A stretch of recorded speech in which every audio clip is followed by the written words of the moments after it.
প্রিয় ছাত্রছাত্রী, গতদিন আমরা ক্লাস 10-এ লাইট সম্পর্কে আলোচনা করেছিলাম। আজকে আমরা পরমাণুর নিউক্লিয়াস সম্পর্কে আলোচনা করব। তো পরমাণুর নিউক্লিয়াস সম্পর্কে আলোচনা করতে গেলে প্রথমে আমাদের পরমাণু সম্পর্কে ধারণাটা ক্লিয়ার করে নিতে হবে। পরমাণু সম্পর্কে আমরা ধারণা ক্লাস 7-এ ও ক্লাস 9-এ পড়েছি আমরা, যে পরমাণু কাকে বলতো? কোনো মৌলিক পদার্থের ক্ষুদ্রতম কণা, যার মধ্যে ওই মৌলিক পদার্থের সমস্ত ধর্ম বর্তমান ছিল, তাকে পরমাণু বলতো। আর পরমাণুর নিউক্লিয়াস হচ্ছে পরমাণুর কেন্দ্রে যে ক্ষুদ্র অংশ, যার মধ্যে সমস্ত পরমাণুর ভরটাই সঞ্চিত আছে বলে ধরা হয়, তাকে নিউক্লিয়াস বলতো। এটাকে, এই নিউক্লিয়াসে কে কে থাকতো আমরা জানি। নিউক্লিয়াসে কে থাকতো? প্রোটন থাকতো আর নিউট্রন থাকতো। প্রোটন হচ্ছে প্লাস আর নিউট্রন হচ্ছে নিস্তরী, যার জন্য নিউক্লিয়াস নিজে হচ্ছে প্লাস এবং তার চারপাশে ইলেকট্রনগুলি ঘোরাফেরা করতে হবে।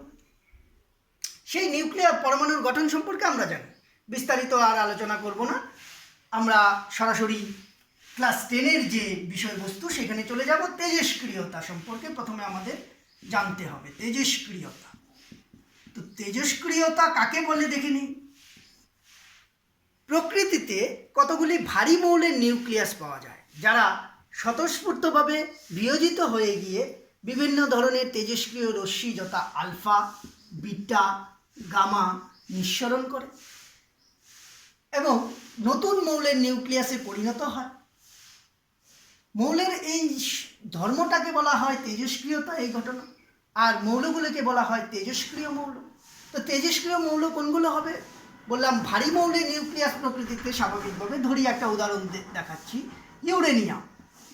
আমরা জানি ইউরেনিয়ামের প্রোটন সংখ্যা 92, ভর সংখ্যা 238। তাহলে প্রোটন কত? 92। নিউট্রন কত? 238 মাইনাস 92 ইকুয়াল টু 146।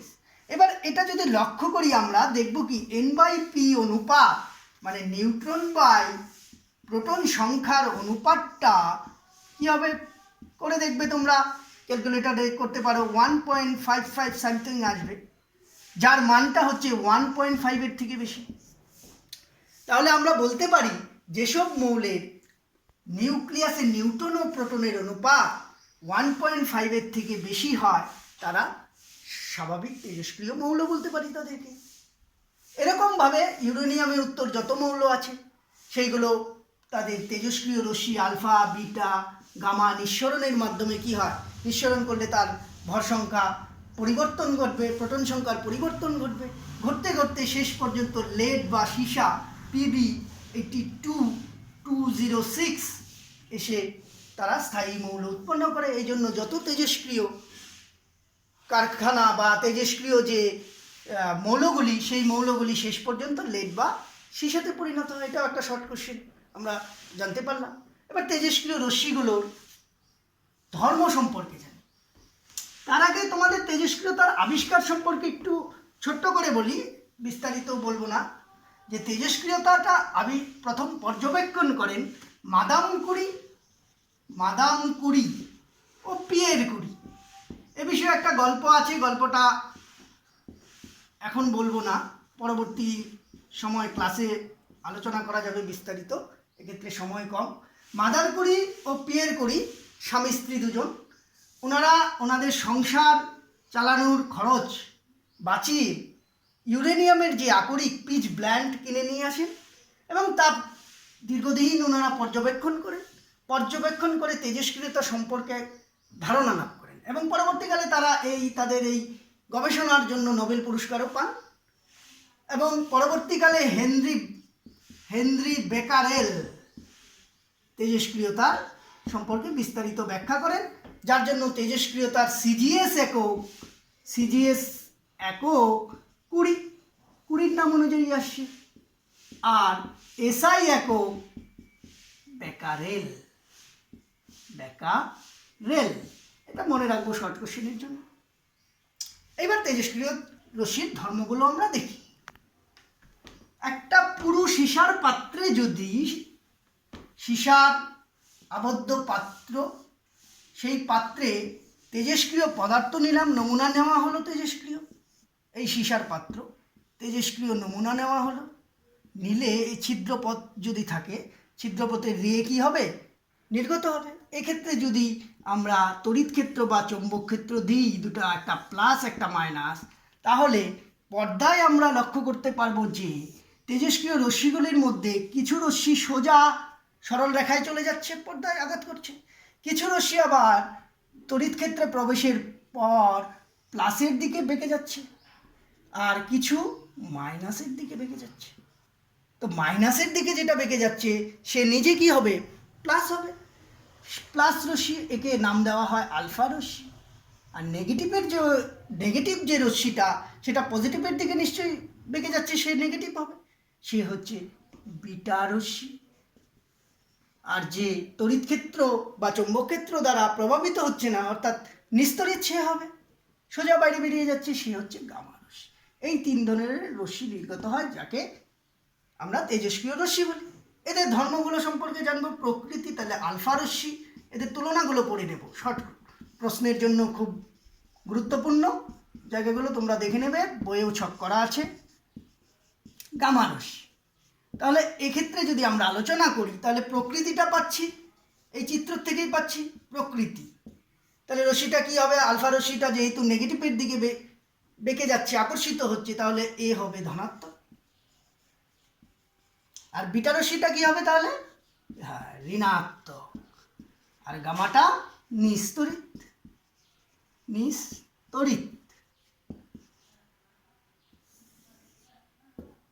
ভর জানবো, এর ভর হবে 4 একক, হিলিয়াম পরমাণু সমান 4 একক।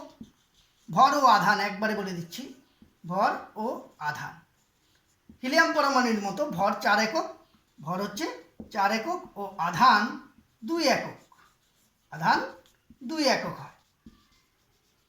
এক্ষেত্রে ভরটা খুব সামান্য হয়, ইলেকট্রনের ভরের সমান। একটি ইলেকট্রনের ভরের সমান হয় এর ভর, ভরের সমান। আধানও ইলেকট্রনের সমান, ও আধান হচ্ছে তাহলে 1 একক হবে।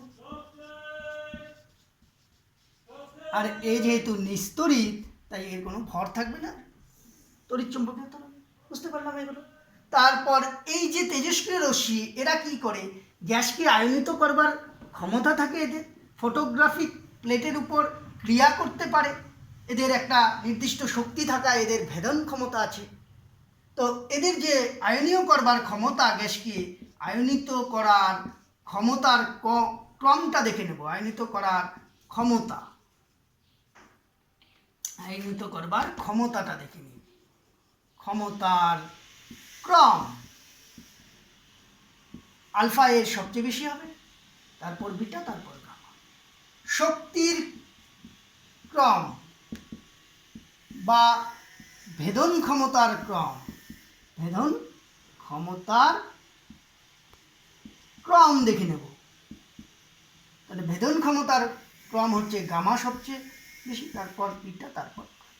তার মানে এক্ষেত্রে যদি আমাদের ছোট কোশ্চেন আসতে পারে যে আমাদের মানবদেহের ভেতরে যদি আলফা বিটা গামা মানে তেজস্ক্রিয় উৎস হয়, তাহলে কোনটা বেশি ক্ষতিকারক হবে? যেহেতু আলফা আর বিটা যদি শরীরের ভেতরে থাকে, তাহলে আলফা এর আয়নিত করবার ক্ষমতা বেশি জন্য বেশি ক্ষতিকারক হবে। আবার শরীরের বাইরে যদি থাকে আলফা আর বিটা রশ্মি, তাহলে কোনটা বেশি ক্ষতিকারক হবে আমাদের পক্ষে? বিটা এর ভেদন ক্ষমতা আলফার থেকে যেহেতু বেশি, তাই সেক্ষেত্রে বিটা বেশি ক্ষতিকারক হবে। এরকম ছোট ছোট প্রশ্নগুলো তোমরা বই থেকে দেখে নেবে। আর আরও দুটো গুরুত্বপূর্ণ প্রশ্ন এক্ষেত্রে আমরা এই তেজস্ক্রিয় রশ্মির থেকে পাবো। যেহেতু গামা রশ্মি কী ছিল, নিস্তরিত। আবার আমরা আগে পড়েছি এক্স রশ্মিটাও হচ্ছে নিস্তরিত। তার মানে কি, এদের নিশ্চয়ই কিছু মিল আছে, নিস্তরিত। তাই এদের ক্ষেত্রে সাদৃশ্য ও বৈসাদৃশ্য কী? যেহেতু দুইটার নাম আলাদা, তার মানে নিশ্চয়ই কিছু ধর্ম আলাদা হবে। এই সাদৃশ্য বৈসাদৃশ্য আমরা পড়ে নেব যে গামা রশ্মি কী হচ্ছে, নিস্তরিত তড়িৎচুম্বকীয় তরঙ্গ, এক্স রশ্মিও নিস্তরিত তড়িৎচুম্বকীয় তরঙ্গ। এরা ফটোগ্রাফিক প্লেটের উপর ক্রিয়া করতে পারে, এদের নির্দিষ্ট শক্তি আছে বা ভেদন ক্ষমতা আছে। এগুলো হচ্ছে সাদৃশ্য। বৈসাদৃশ্য কি? গামা রশ্মি পরমাণুর নিউক্লিয়াস থেকে উৎপন্ন হচ্ছে, আর এক্স রশ্মিটা ছিল কক্ষপথে ইলেকট্রন স্থানান্তরের ফলে যে শক্তির রূপান্তরটা হয়, সেই শক্তিটা নির্গত হয় হচ্ছে এক্স রশ্মির মাধ্যমে, মানে এটা নিউক্লিয়াস বহির্ভূত ঘটনা হচ্ছে। এগুলো দেখে নেব। তারপর হচ্ছে আমার বিটা যেহেতু নেগেটিভ ছিল, তাহলে বিটা রশ্মির সঙ্গে কার মিল? নেগেটিভ রশ্মি আমরা পড়েছি আগে, ক্যাথোড রশ্মি, ক্যাথোড রে। এদেরও আমরা সাদৃশ্য একই রকমভাবে সাদৃশ্য বৈসাদৃশ্যটা পড়ে নেব। এবার আমাদের মাথায় একটা প্রশ্ন আসতে পারে না, যেহেতু এই তেজস্ক্রিয় রশ্মিটা যদি লক্ষ্য করি, আলফা কি ছিল? প্লাস। আমার নিউক্লিয়াস কি ছিল? প্লাস। তাহলে নিউক্লিয়াস থেকে প্লাস তো নিশ্চয়ই আসতে পারে, এক্ষেত্রে কোনো প্রশ্ন আসার কথা না মাথায়, তাই তো? আবার নিস্তরিত নিউট্রন কণা কে কে থাকে? প্লাস প্রোটন থাকে, প্রোটন প্লাস ছিল, নিউট্রন নিস্তরিত ছিল। তাহলে আমার আলফা রশ্মি প্লাস বেরোচ্ছে, কোনো প্রশ্ন নেই, প্রশ্ন আসার কথা না। গামা রশ্মি নিস্তরিত আসছে, মাথায় প্রশ্ন আসার কথা না। কিন্তু বিটাটা কি হচ্ছে? আমার নেগেটিভ। তাহলে আমার ছিল পজিটিভ, নেগেটিভ কোথা থেকে আসছে? একটা প্রশ্ন স্বাভাবিকভাবে মাথায় আসবে। এবার দেখে নিই কী করে বিটাটা নিষিক্ত হয়, এখান থেকে নিঃসরণ হয় বিটা রশ্মি। আমরা নিউক্লিয়াসের গঠন পর্যালোচনা করে কি দেখলাম? নিউক্লিয়ন হিসাবে প্রোটন থাকে প্লাস, আর নিউট্রন থাকে নিস্তরিত। তাই একটা নিউট্রনকে আমরা একটা প্রোটন আর একটা ইলেকট্রনের যোগফল করতে পারি না? ইলেকট্রনের আধান মাইনাস ভর নগণ্য, মানে প্রায় শূন্য। প্লাস করে দেখো সমীকরণের 1 + 0, তাহলে 0 হচ্ছে 1 হচ্ছে ভর সংখ্যা, আর এদিকে 1 - 1 এর আধানটা 0 হচ্ছে। তাহলে এই যে একটা নিউট্রন কণা ভেঙে গিয়ে ইলেকট্রন উৎপন্ন হয়, সেই ইলেকট্রন কণাগুলি বিটা রশ্মির স্রোত আকারে নিউক্লিয়াস থেকে নির্গত হয়। তাহলে এবার ক্লিয়ার হয়ে গেল কি করে নিউক্লিয়াস থেকে নেগেটিভ কণার স্রোত বাইরে বেরিয়ে আসে। এই হচ্ছে তেজস্ক্রিয় রশ্মির ধর্মগুলো সম্পর্কে আলোচনা করলাম। এবার এখান থেকে কতগুলো ছোট ছোট অঙ্ক থাকবে তোমার, যে ক্যালকুলেশন করতে হবে কি আলফা রশ্মি বিটা রশ্মির, বা আলফা কণা বিটা কণাও বলা হয়, আলফা কণা বা বিটা কণা কতগুলো নির্গত হয় সে ব্যাপারে। আলফা কণা যদি নিঃসরণ হয়, নিঃসরণের ক্ষেত্রে কি হচ্ছে? আলফা কণা মানে হচ্ছে হিলিয়ামের নিউক্লিয়াস, হিলিয়ামের নিউক্লিয়াস, এটা হচ্ছে চিহ্ন। তাহলে এর ভর, আলফা কণা নিঃসরণের ক্ষেত্রে ভর কি হবে? ভর 4 একক হ্রাস পায় ও আধান 2 একক হ্রাস পায়, 2 একক হ্রাস পায়। তাহলে আমার ক্যালকুলেশন করা যাবে। কি হবে? যদি ইউরেনিয়ামের উদাহরণটাই দেখি, 92 238, একটা যদি আলফা কণা নিঃসরণ করে সেক্ষেত্রে থোরিয়াম উৎপন্ন হয় 90 234 আর আলফা। তাহলে আলফাটা কি হচ্ছে? হিলিয়াম, ব্র্যাকেটে দিয়ে দিলাম। তাহলে এবার ক্যালকুলেশন করে দেখো, 90 + 2 92, 234 + 4 238, মিলে গেল। এবার বিটা নিঃসরণে কি হয়? বিটা নিঃসরণের ক্ষেত্রে কি হবে? ভর, বিটার যেহেতু ভর নেই, ভর অপরিবর্তিত থাকে, আধান বা প্রোটন সংখ্যা, আধান না বলে এটা আধান না বলে প্রোটন সংখ্যা বলে দিই, ভালো, প্রোটন সংখ্যা। তা প্রোটন সংখ্যাটা কি হয়? প্রোটন সংখ্যা 1 একক বৃদ্ধি পায়, 1 একক বৃদ্ধি পায়। এবার একটা উদাহরণ দিই, দেখি, উপরে লিখছি, থোরিয়ামটাই নেই। থোরিয়াম ছিল 90 234, এর থেকে যদি একটা বিটা কণা নির্গত হয় তাহলে ভর সংখ্যা কি হচ্ছে, অপরিবর্তিত থাকবে, মানে 234 হবে। আর প্রোটন সংখ্যা 1 একক বৃদ্ধি পায়, তাহলে 90 ছিল 91 হবে। তাহলে আমার বিটা বের হলো।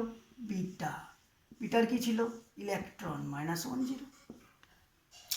এটাকে প্রোটেক্টিনিয়াম বলা হয়, মৌলটার নাম। দেখে নেবে, উদাহরণটা মনে রাখবে এরকম। বুঝতে পারলাম আলফা বা বিটা রশ্মি নিঃসরণ, আলফা বা বিটা নিঃসরণের পর যে শক্তির তারতম্যটা ঘটে, যার জন্য গামা রশ্মিটা আলফা বা বিটা নির্গত হওয়ার পর বের হয়। এক্ষেত্রে কোনো সমীকরণ আসবে না, আমাদের প্রয়োজন পড়বে না। এবার দুটো যদি একসঙ্গে ক্যালকুলেশন করতে দেয় তখন আমরা কি করে করব, ধরে নিই ইউরেনিয়াম 92 to 38 থেকে একটা নিউক্লিয়াস আলফা বিটা নিঃসরণের মাধ্যমে পিবি লেড 82 এ পরিণত হলো। তাহলে কোশ্চেনটা থাকবে কয়টি আলফা, এক্ষেত্রে কয়টি আলফা ও কয়টি বিটা কণা নির্গত হয়। তাহলে দেখে নিই, ভর সংখ্যা বিটার ক্ষেত্রে অপরিবর্তিত থাকে, তাহলে এই ক্ষেত্রে ভরের পরিবর্তন দেখি, ভর সংখ্যার পরিবর্তন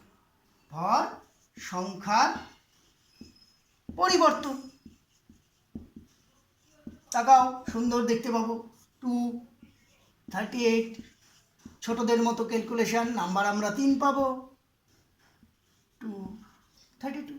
তাহলে আলফা কণা সংখ্যা সমান সমান মনে রাখবে ভর সংখ্যার পরিবর্তন বাই একটার জন্য 4, তাহলে 4 দিয়ে ভাগ করব, তাহলে 8টি। তাহলে আলফা কণার সংখ্যা আমরা পেয়ে যাচ্ছি। এবার বিটা কণার ক্ষেত্রে কি করব, তাকাও এবার 8টি যদি আলফা কণা হয় তাহলে প্রোটন সংখ্যাটা কত পরিবর্তন, হ্রাস পাওয়ার কথা 8 × 16, কিন্তু এখানে কত আছে 10। তাহলে বিটা কণার সংখ্যা যখন করব,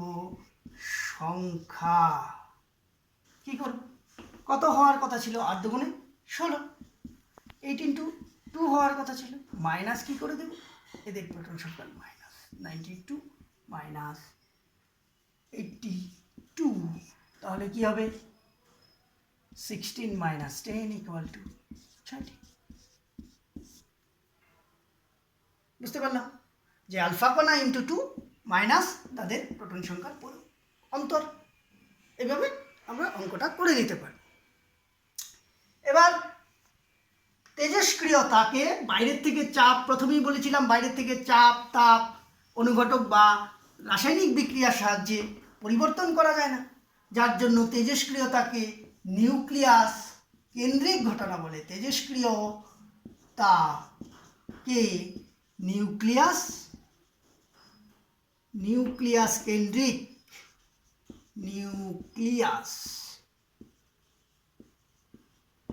কেন্দ্রিক ঘটনা বলে। কেন বলে, জেনে নিলাম। চাপ বা তাপ, অনুঘটক, রাসায়নিক বিক্রিয়া কোনো কিছুই তেজস্ক্রিয়তাকে প্রভাবিত করতে পারে না। এমনকি কোনো মৌলের যে তেজস্ক্রিয়তা, মৌল যে তেজস্ক্রিয়তা সেটা যদি যৌগে পরিণত হয় তাহলেও তার তেজস্ক্রিয়তাটা একই থাকে। অর্থাৎ রেডিয়ামের তেজস্ক্রিয়তা আর রেডিয়াম ক্লোরাইডে যে তেজস্ক্রিয়তা সেটা একই থাকে।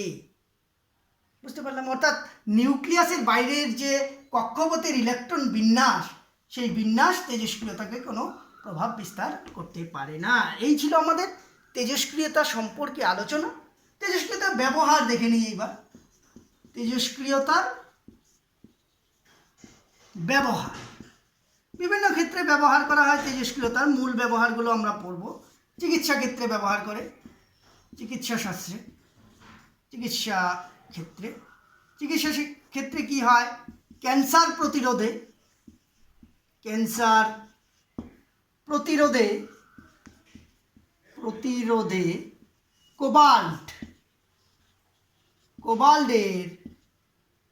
কোবাল্টের তেজস্ক্রিয় আইসোটোপ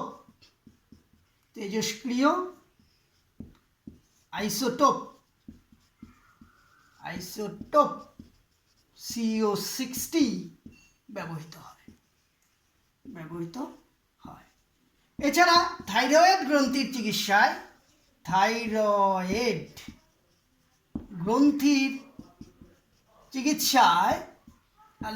চিকিৎসায় আয়োডিনের তেজস্ক্রিয় আইসোটোপ ব্যবহৃত হয় I31। কার্বন ডেটিং পদ্ধতিতে প্রাচীন বস্তুর বয়স